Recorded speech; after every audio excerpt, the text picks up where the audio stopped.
आज विश्व की सबसे पांचवी बड़ी अर्थव्यवस्था बनकर उभरी है। किसके दम पे उतरी है? डिफेंस में देखिए, जितने मैन्युफैक्चरर देखिए, जितने भी उद्योग देखिए। मैं मानता हूं कि आपके पास जो है थोड़ा सा बेरोजगारी बढ़ी, पॉपुलेशन भी तो बढ़ रही भैया, पैसा भी तो बढ़ रही है। उसके साथ अगर महंगाई बढ़ी तो पैसा भी तो आ रहा है। अब एक साथ जो है किसी मकान को एक बार से शुरू से अगर उसको बनाएंगे तो टाइम लगेगा। अमेरिका हुआ, इंग्लैंड हुआ, दूसरा कंट्री कनाडा हुआ, ये कंट्री चाहते हैं कि हमारी चले, लेकिन अब नहीं चलेगी। अब चलेगी मोदी मोदी मोदी मोदी मोदी।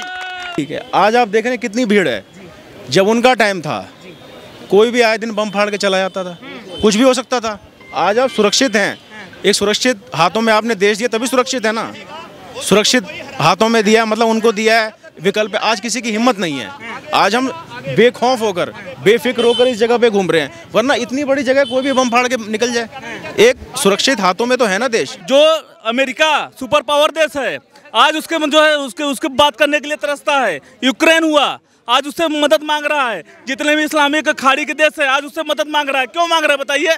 कुछ तो बात है हमारे इंडिया में, कुछ तो बात है मोदी में। यूक्रेन में जब कोई गाड़ी निकलता है ना, आप उस पर अगर भारत का तिरंगा आप लेके चलिएगा ना, वेल सिक्योरिटी के साथ आपको घर तक छोड़ेगा बाइज्जत। तो ये कहीं ना कहीं ये मोदी के आने के बाद हुआ है।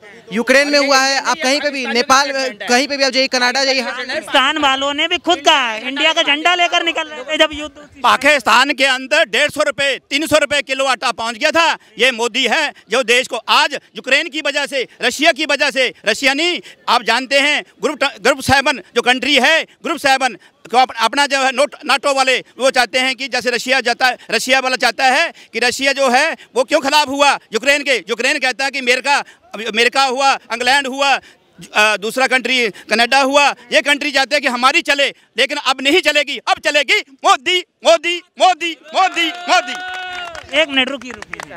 आपने कहा महंगाई को लेकर थोड़ी सी कम हो जाए तो ठीक रहेगा। राहुल गांधी कहते हैं कि हमें मौका दीजिए, हम देश को आगे लेके जाएंगे, महंगाई भी कम करेंगे और रोजगार भी देंगे।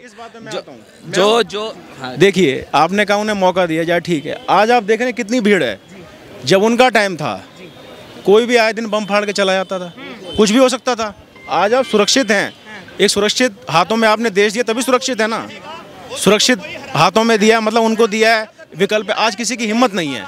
आज हम बेखौफ होकर बेफिक्र होकर इस जगह पे घूम रहे हैं, वरना इतनी बड़ी जगह कोई भी बम फाड़ के निकल जाए। एक सुरक्षित हाथों में तो है ना देश। तो ये एक चीज बहुत जरूरी है। मतलब सुरक्षा को लेकर ही वोट करेंगे रह जाएगा। आप जिस रोड पे घूम रहे हैं, ये गवर्नमेंट, मोदी गवर्नमेंट का नहीं है, दिल्ली गवर्नमेंट ने करा। आप इसको लेकर करिए। अरे आपको जब नहीं पता है तो आप बिना मतलब का मत बोलिए, ठीक है? आपको कुछ नहीं पता है। देखिए, ये सेंट्रल गवर्नमेंट का है, ये सेंट्रल गवर्नमेंट का है, ये सेंट्रल गवर्नमेंट का। कहाँ पड़े हो यार? अब तो आप जैसे सुनो, किसका है बताइए किसका है? प्रदेश है। हाँ, फिर बिल लोकपाल कौन पास करता है? कौन पास करता है? किसके गवर्नमेंट में बनाइए आपको पता है? दिल्ली गवर्नमेंट के अंदर में बनाया। चुप रहो यार, लागू कब हुआ? तुमको कुछ नहीं पता है, बकचोदी कर रहे हो बिना मतलब का। तो बात सुरक्षा की हो रही है भाई साहब।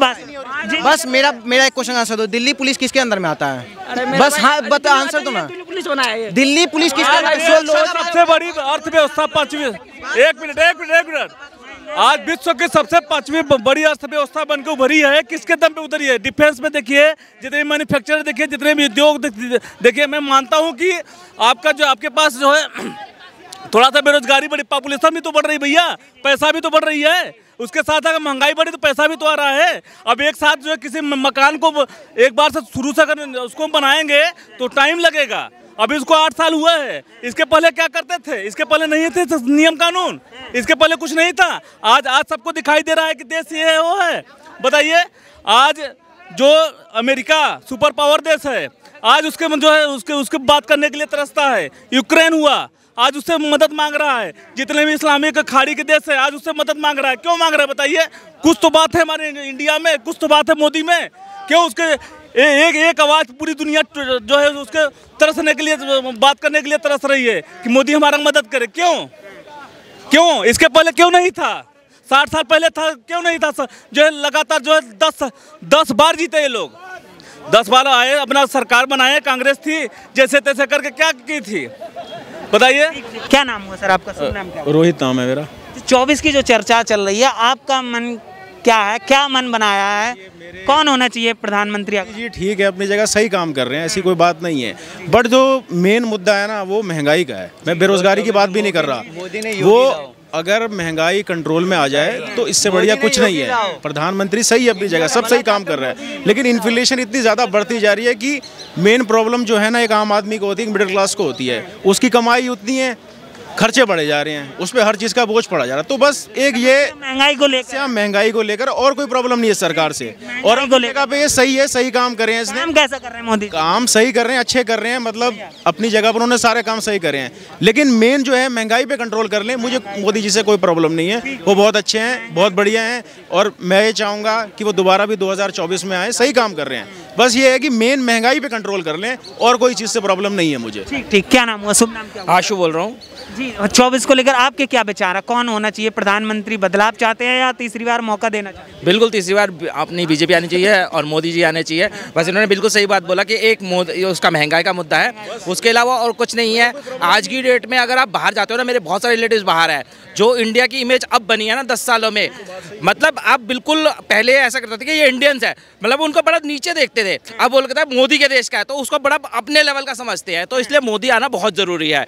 आगे भी 2024 में मोदी ही आना चाहिए। सिर्फ एक महंगाई का मुद्दा है जिसपे अगर सोल्यूशन मिल जाए, और वो भी गवर्नमेंट काम कर रही है, ऐसी बात नहीं है, बाकी सब बहुत बढ़िया और कोई दिक्कत वाली बात नहीं है। ऐसे कोई दिक्कत नहीं 2024 में।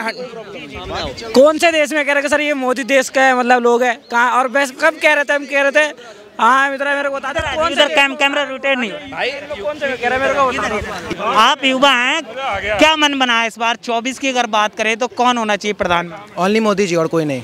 मोदी जी कारण क्या है? देखिए, क्योंकि विपक्ष के जो टीम लोग हैं उनका सिर्फ मुद्दा रहता है एक ही, वो है बेरोजगारी और महंगाई। ठीक है, तो बेरोजगारी और महंगाई हम सीधा सीधी बताना चाहते हैं। अफगानिस्तान में 100 करोड़ हिंदू को रोजगार और महंगाई के लिए परेशान था, ठीक है, जिसके वजह से 100 करोड़ हिंदू को अपना संपत्ति छोड़ के भागना पड़ा। तो पहले धर्म बचेगा तभी रोजगार रहेगा। हम लोग पहले अपना धर्म को बचा रहे हैं, धर्म के साथ हमारा बीजेपी सरकार खड़ा है, हिंदुत्ववादी सरकार है, उसको हम लोग समर्थन देते हैं। और देश का हर एक नौजवान जो बेरोजगार अभी है, जो बेरोजगार का मुद्दा उठा रहा था, अभी पठान मूवी देखने में बेरोजगारी सब गया था, हम तो देखने गए नहीं, जबकि हम बोल रहे हैं कि बेरोजगारी, ठीक है, लेकिन जितना ही पठान देखने गया था सब बेरोजगारी खत्म हो गया। तो आपके चैनल के माध्यम से हम पठान मूवी को, शाहरुख खान को धन्यवाद कहते हैं कि ये हम लोग को दर्शा दिए कि देश में बेरोजगारी नहीं है। 600 हजार का एकदम पूरा सीट फुल है, पूरा सब पठान देखने गए, तो कोई बेरोजगारी नहीं है। और रहा बात महंगाई का बात कर रहे हैं, तो महंगाई जो है क्या बोलते हैं, आप राजस्थान में जाके देखिए, राजस्थान में किसका सरकार है? कांग्रेस का, ठीक है, वहाँ पे आप जाके देखिए तो कांग्रेस सरकार में 111 रुपये पेट्रोल मिल रहा है। आप यूपी वगैरह में जाके देखिए तो आपको 95 रुपये मिल रहा है। महंगाई भी वहाँ है, 28% बेरोजगारी का दर राजस्थान में बढ़ा हुआ है, ठीक है, ऑल ओवर इंडिया में 5-7% है। तो हर महंगाई बेरोजगारी में भी कांग्रेस सरकार ही बढ़ाया हुआ है अपने राजस्थान में। तो हम लोग हर मुद्दा को देखते हुए बीजेपी को ही हम लोग वोट दे रहे हैं। मतलब महंगाई का कोई मुद्दा नहीं है इस बार? कोई मुद्दा नहीं है, मुद्दा कुछ नहीं है। जो जैसे देश चल रहा है एकदम सही चल रहा है। कहीं ना कहीं मोदी जी को अब थोड़ा बहुत रोहिंग्या ये सब ध्यान देना चाहिए, क्योंकि कुछ जो आके दिल्ली में बसते जा रहे हैं उन लोग को हटाना चाहिए, क्योंकि अवैध बिल्कुल घुसपैठी। अब जैसे कि क्योंकि देखिए हमारे ही बीच में बसे हुए हैं ना, मेरे बीच में बसे हुए, अगर हम उस पर आरोप हम उसको हटाएंगे नहीं तो फिर वो बेरोजगारी महंगाई तो बढ़ेगा ही। तो कहीं ना कहीं जो रेफ्यूजीज है उन लोग को यहाँ से हटाना चाहिए, और जो यहाँ के मूलवासी है सिर्फ उनको यहाँ रहने का हकदार रहना चाहिए। ठीक, आऊँगा, एक मिनट आऊँगा। क्या नाम हुआ सर आपका? किशन चौधरी। आपके क्या विचार हैं 24 को? मेन मुद्दा है जनसंख्या नियंत्रण। जब तक जनसंख्या नियंत्रण कानून लागू नहीं होगा तब तक अपने इंडिया में कोई खास सुधार नहीं होगा।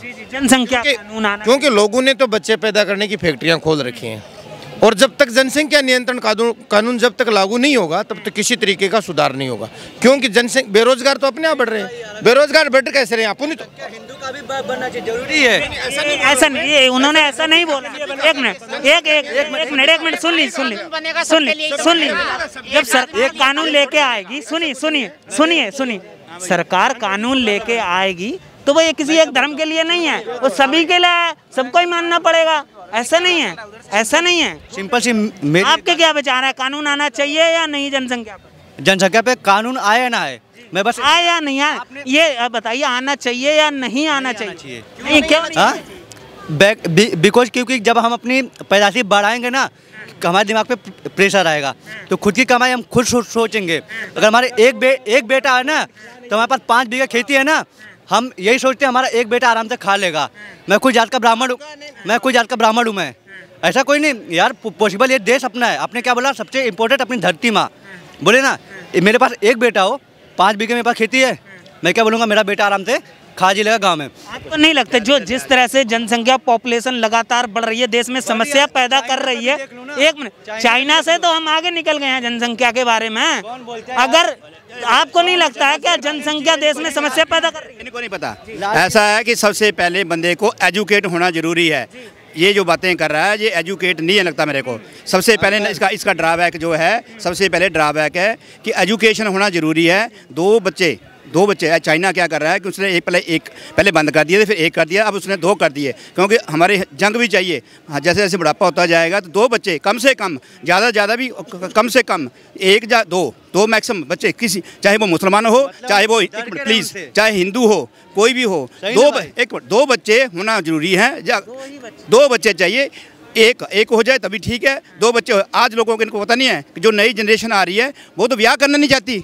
जो नए पढ़े लिखे बच्चे आ रहे हैं वो 30-35 साल की उम्र में ब्याह नहीं करना चाहते, क्योंकि उनको पता है कि देश को हमें कैसे ले जाना है। मोदी देश को आगे ले जा रहा है। कुछ बंदे जो है जो पीछे ले जा रहे हैं देश को, कौन ले जा रहे हैं उस पर मैं बोलना नहीं चाहता। जो देश को पीछे ले जा रहे हैं, बच्चे पे बच्चा पैदा कर रहे हैं, उनके लिए रोज़गार भी चाहिए। उनके लिए आप देखो चांदनी चौक, आज चांदनी चौक को इसको करने के लिए अब जैसे आप जाइए साइबर में सिटी में कितना बड़ा अच्छा सिस्टम बना दिया। चांदनी चौक जो 100 साल पुराना 150 साल पुराना एरिया है, इसको प्राइवेट को दे दें, अदानी को दे दें, अंबानी को दे दें, जो इसको ठीक करके बढ़िया एरिया बना देगा। जैसे आपने देखा बनारस में मोदी ने बिल्कुल नक्शा ही चेंज कर दिया है। अगली बार 24 बीजेपी मोदी आए और पूरा चांदनी चौक हो, हम अगली बार चाहें चांदनी चौक ऐसा बन जाए कि बड़ लेवल का बन जाए, और ये हमारा देश जो है आने वाले 10 साल और बड़ क्लास बन जाएगा। आज एजुकेशन देखिए, जो लोग